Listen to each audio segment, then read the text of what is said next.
So as we're growing up, identity is something that we chase after. And there are three really big questions that we work to get answered as we are developing as children. Those three big questions are: who am I?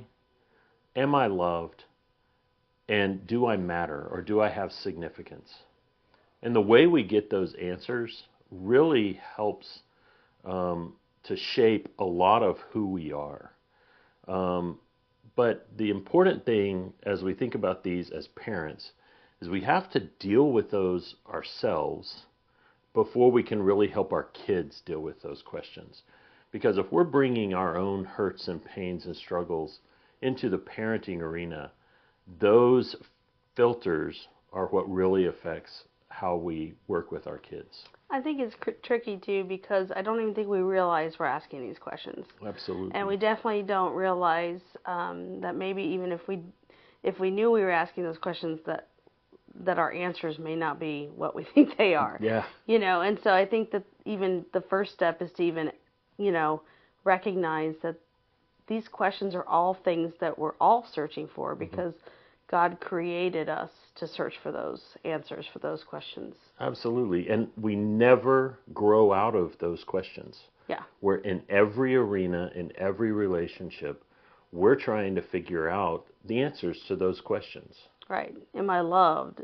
Am I accepted here? Do you care about my contribution? Do I have value?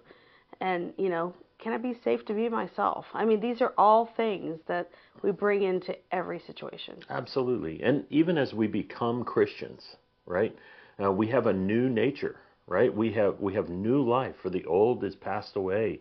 But yet, the problems of the past, the damage of the past, isn't just erased when we get that. So culture is really, if we define the word culture, how I understand it is it basically tells us who we are, what do we do to accomplish a certain goal or mission. Absolutely. And the culture that we get from the world, it really teaches a couple of things. And these are big rocks that we have to work through as we look at those questions. And the world teaches us a lot of those answers are found in some of these areas. For instance, am I attractive? That's a big area where the world tries to help us answer some of those identity questions, is in our looks. The next area where the world is really trying to drive answers to those is in our performance, both in our jobs and then personally.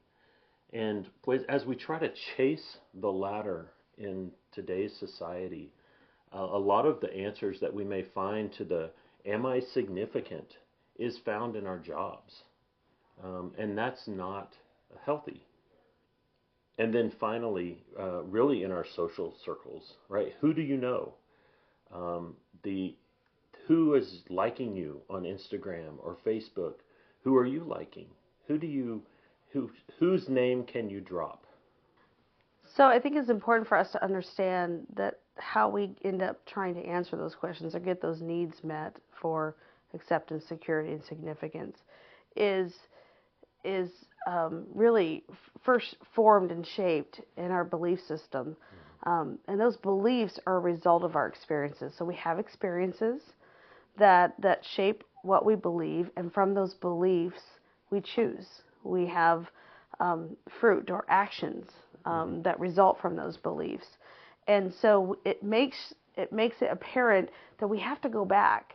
We have to go back to those experiences. We have to understand what are the experiences that gave birth to the beliefs that then give birth to the choices that I make. And in those experiences, what was true or what was false? What really was important in aligning with the Word of God versus what was really aligning with the culture of our world. Mm-hmm. And a lot of times we would say, I don't really believe that. Especially as Christians, there's a lot of things in the world that we look at when it comes to performance or social circles or status. And we say, well, I don't really believe that. But yet, if we look at our actions, what do they really indicate our beliefs are? And if they're not surfacing as actions, what are we really thinking? You know, it's really easy to say, I really don't care about my appearance. I don't really put a whole lot of effort in my appearance. I'm like, okay, but do I worry about what people think about my appearance a lot? Or do I think things like if I was more attractive, then maybe I would have gotten that job? Or if I was more attractive, then maybe I wouldn't be single for so long. You know, these kinds of questions. So we have to ask and reflect upon ourselves, ask the Lord to reveal to us even what are we thinking, because those are really good indicators to what we actually believe. Because as we say, if you're deceived, you don't know it. So when we're exploring where we're deceived by the world and by this culture, we have to evaluate our thought life. You know, I wouldn't say that I felt like I faked my Christianity. You know, I didn't feel like I ever had to fake it, but it was more of how much time I was really spending in the Word and how deep my walk was. My mom and my dad, you know, were always checking in with me, asking me, you know, hey, have you spent time with the Lord today? Did you get into the Word? Have you been listening to worship music? Just, you know, encouraging as parents do. And there were a lot of times where I didn't. I was either being lazy or I was tired. You know, life happens, and you know, we are like all are not on our A game all the time, and life does happen. And God doesn't expect perfection, and I know that now. But when they would ask me those questions, it was almost like I felt judged for not doing it. I felt guilty for not doing it. Like them asking me how things were going or what the Lord's been showing me. And if I hadn't been spending a lot of time in the Word, it would have brought to light. And so there were literally times where I would say, yeah, I have. And I hadn't. You know, I straight up just lied to them. I didn't want to disappoint them. And there are other times where I will have read maybe 3 or 4 verses that day. I started and I couldn't get past 3 or 4 verses. And so I would be like, yeah, like, you know, I actually read this morning, and it kind of beef it up to sound like I had really been doing more than I had been. You know, I would over-explain, yeah, I read in John chapter 1 verses, you know, 6 and 7 today, da-da-da-da-da. And I'd say, this is what I really thought about it. And it was almost orchestrated because I didn't want to let them down, and I wanted them to think that I'd been spending a lot of time in the Word. And looking back, like, it's just really sad now. But, you know, those were the feelings I had at the time.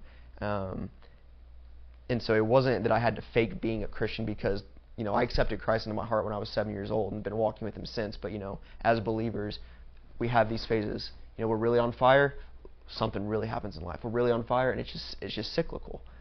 And so in those down times, I would definitely over-explain and try to make up for what I hadn't been doing. And then there were the times where I really was on fire. And so it was just, you know, I would feed off of what has happened before and use those experiences to make it look like it had been